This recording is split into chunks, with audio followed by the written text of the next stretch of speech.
100,000 people attempt suicide in the UK over debt per year. People who could be our son, daughter, brother, sister, husband, wife, boyfriend, girlfriend, parents, other family members, or a friend. 100,000 people sounds like a big number, but numbers can cloud our emotions. Just to show you how many people that is, 100,000 people is enough to fill up Wembley Stadium and still have 10,000 people left over.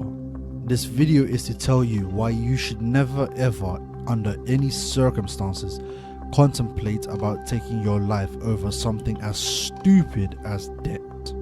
When most people talk about debt and the feeling they have when they are in debt, most people will tell you it feels like they are trapped. It feels like they are sinking and can't keep their head above water. They feel like they are in some sort of a prison and can't escape from it. It doesn't matter the amount of debt. The overwhelming feeling for anyone that is in debt is that they are trapped in a prison.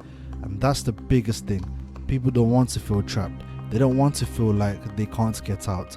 It makes you feel suffocated, and combining all these emotions, being scared, frightened, feeling like a failure, can lead people to the edge. You see, in a real prison, you have a set amount of time you're going to be in prison for, and you can get released early for good behavior. But in a debt prison, there is no release date, and to add on to that misery, the interest rates and charges keep on increasing, meaning the debt keeps on getting bigger and bigger, so the sentence just gets longer and longer. So people panic and try to slow the increase. They try to borrow money from payday loan companies, maybe from friends, or they utilize some other credit facilities to try and reduce the debt, which puts them in more debt. So it becomes a vicious cycle. This shatters any dreams they had for the future, any dreams of buying their own house, going on holidays, having that comfortable, secure life, being financially free. It ruins the dreams and hopes for the future. So why keep living if there's no future, they think to themselves. You see how bleak it can get quickly and drive people to the edge. People think if they end their life, then all their problems will go away and disappear. And it will. But so will their life. While the debt hasn't been resolved, it is still there. You see, the people that you owe the debt to, the banks, the debt collectors, they do not give a damn that you killed yourself. They don't care. Do you think they care that they push you to ending your life? Do you think they will change their way of operating? Think about it. If 100,000 people attempt suicide each year because of debt, that means out of those 100,000 people, some have unalived themselves because of debt. Yet the attempted number is the same year after year after year, and nothing changes. The banks, the debt collectors do not care about you in the slightest. They do not care if they cause you misery or if you end your life. What happens after you are gone? The debt collectors or the banks, whoever you owe money to, they try to get anything that's of value that you have, such as your assets, anything they can get. They are like parasites. They try to scavenge to see what scraps of money they can get before you're even laid to rest. So, why the F do you care about them? Why the F are you driving yourself crazy? Because heartless people and heartless corporations are chasing you for debt. Debt, aka money. Money, something that is not real. Money is not real. It is digits and paper that is valueless. What of value does it have? Think about it. If you are stranded on an island, do you think this money is going to be valuable? Can you plant this money in the ground and will it grow you food that you can eat? Can you make shelter with this money for you to sleep and not get drenched by the rain? Can you make clothes out of this money to wear? No. The only value money will give you in a deserted island is you can throw it in the fire to keep the fire lit and keep you warm. That's it. There is only 4 essential things you need in this life. Those are food, water, clothes, and a roof over your head. That is it. Medication can be the 5th, but that is it. Everything else is a luxury. Take your mind back to 2020 and the start of the pandemic. What were people worrying about? What did people panic by? Exactly. Food and medication. And toilet paper. Probably because people thought they were going to get the shits or something. But outside of that, people were worried, how can they keep a roof over their head? They didn't care about any luxury items such as cars, clothes or accessories. So, if you are thinking of getting yourself into debt for items that are luxury, such as a fancy car, designer clothes or anything else, don't be foolish. Only buy those stuff if you can afford it outright.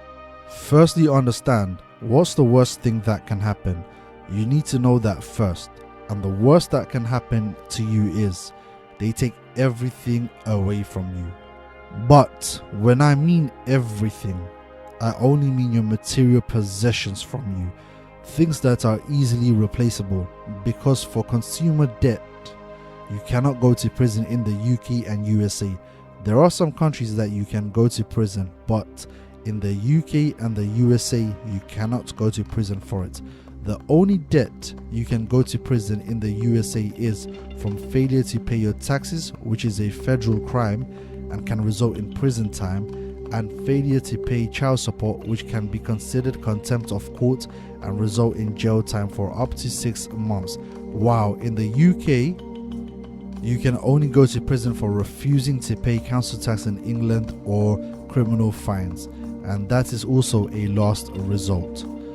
There are other enforcement methods that will usually be employed before imprisonment.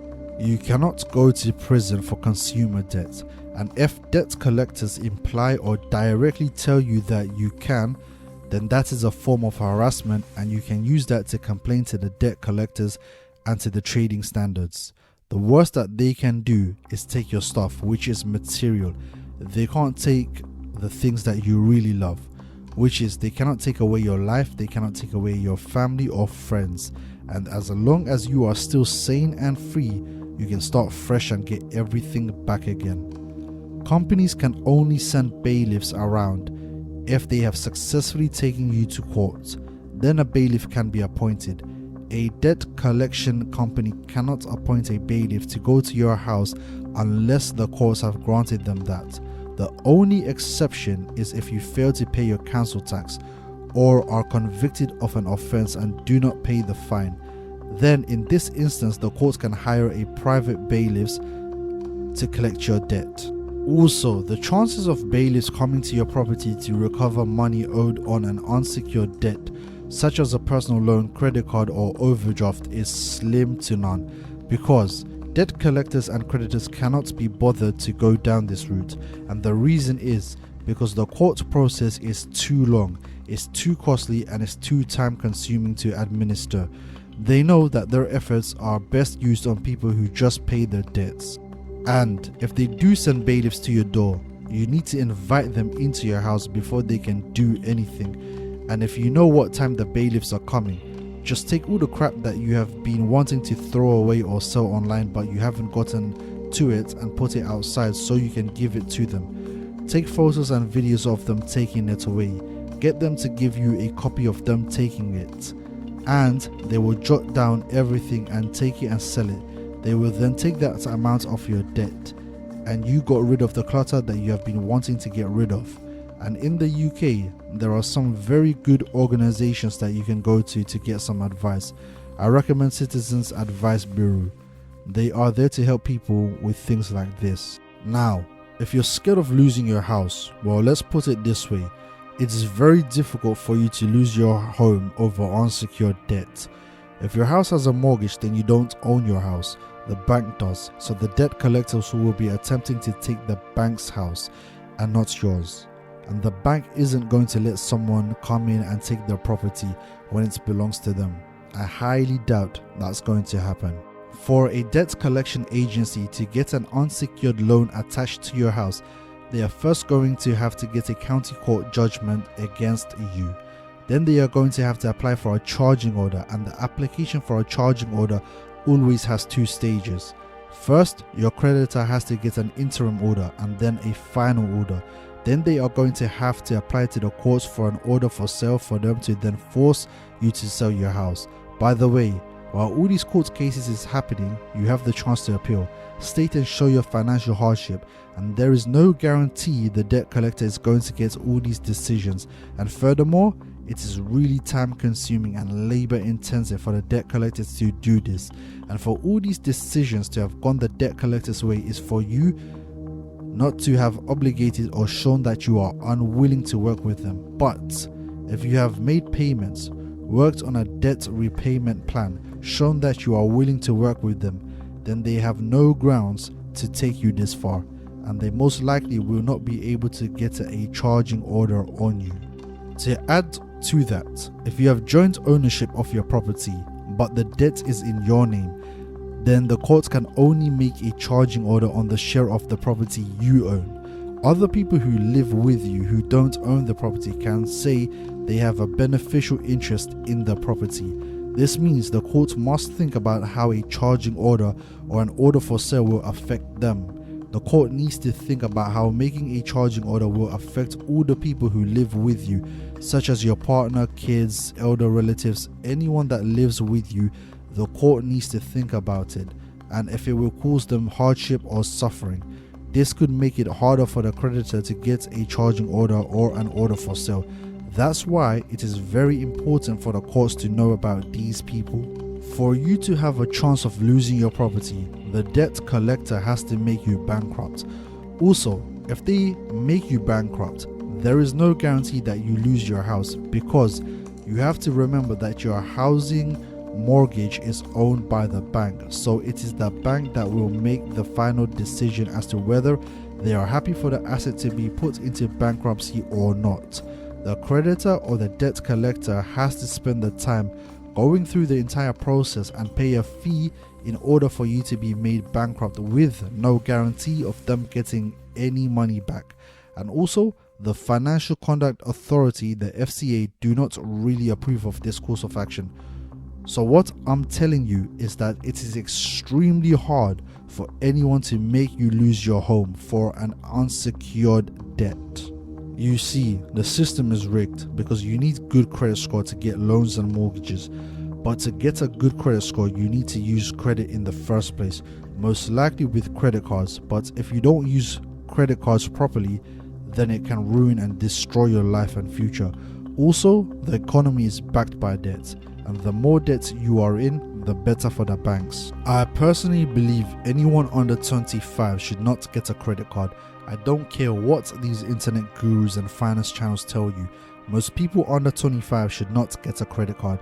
You should get a credit card when you have experienced life, had a couple of years of work under your belt, and understand finance and your personal finance and how credit cards work, how you should use them and why you should use them, and are responsible. Your life is way too precious for you to give up because of banks and consumer debt collectors. Just always know that money isn't real. It's a tool that we use, and we need to use it to our benefit. And remember, the only thing you should not want to lose is your family and your freedom. And the good news is, no bank or debt collectors can take your family as payment, and you cannot go to prison for consumer unsecured debts in the UK and USA. There are some countries that you can go to prison for in some extreme cases, but the United Kingdom and the United States of America are not these countries. If you want to understand money better, then check out this video on 8 rules of money.